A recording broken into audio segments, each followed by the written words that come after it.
Sorry. আর সবাইকে দেখে খুব ভালো লাগছে যে আসলে এটাই আসলে আমার কাছে মনে হয় যে চলচ্চিত্রের যে কোনো প্রোগ্রামে আমরা এখন সবাই যাব, যারা ইনভাইটেড হবেন সবাই প্রত্যেকটা অনুষ্ঠানে অ্যাটেন্ড করব।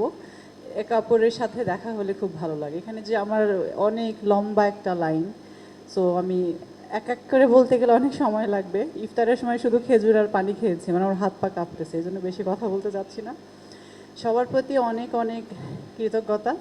আমি একটু এখানে বসেই আমি অনন্তকে বলছিলাম যে ডেড বডি না করে তো ভুলই হয়ে গেল, তাহলে ঈদের মধ্যে একটা ভালো একটা লড়াই শুরু হয়ে যেত আমার কাছে মনে হয়।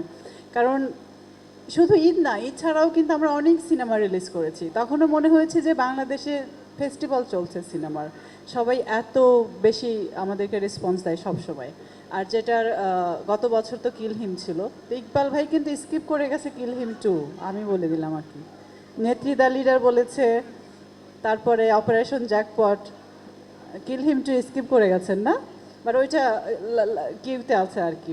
তো যাই হোক, আমার ট্রেলারটা দেখে ভীষণ ভালো লাগলো। আসলে হরর মুভি আমার কাছে মনে হয় যে যারা ইয়াং জেনারেশন তারা খুব পছন্দ করে এই টাইপের গল্প দেখতে। আর একটা জিনিস, আমরা যখন কোনো সিনেমার ট্রেজার দেখি বা ট্রেলার দেখি তখন কিন্তু বোঝা যায় যে এই সিনেমার গল্পটা কি হতে যাচ্ছে বা গল্পটা কেমন।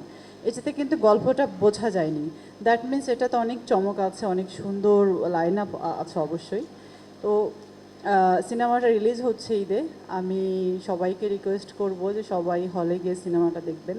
সামনে যারা আছেন তারা তো অবশ্যই যাবেন ইনশাল্লাহ, এবং যারা নিউজের মাধ্যমে দেখবেন সিনেমাটা দেখবেন। আর এই সিনেমাটা যখন গল্পটা রেডি করে ইকবাল ভাই, তখন আসলে আমাকেই বলেছিল ওকে যে বোন তুমি এই ক্যারেক্টারটা করো। তো আমার কাছে মনে হচ্ছে যে এটা নতুন একটা এক্সপিরিয়েন্স হতো আমার জীবনে, তখন করতে পারিনি, আমি একটু ঝামেলায় ছিলাম কাজকাম নিয়ে, আমার অফিস নিয়ে। তো ব্যাপার না, আমি করিনি, এখানে আরও দুজন করেছে, মিষ্টি করেছে, বা আরেকজনকে জানলাম, ওর নাম কি, অ্যানি। ওকে, তো ওদেরকে খুব ভালো লেগেছে। আর মিষ্টি তো খুবই মিষ্টি, খুবই সুইট একটা মেয়ে, ওর সাথে আমার খুব ভালো একটা বন্ডিং।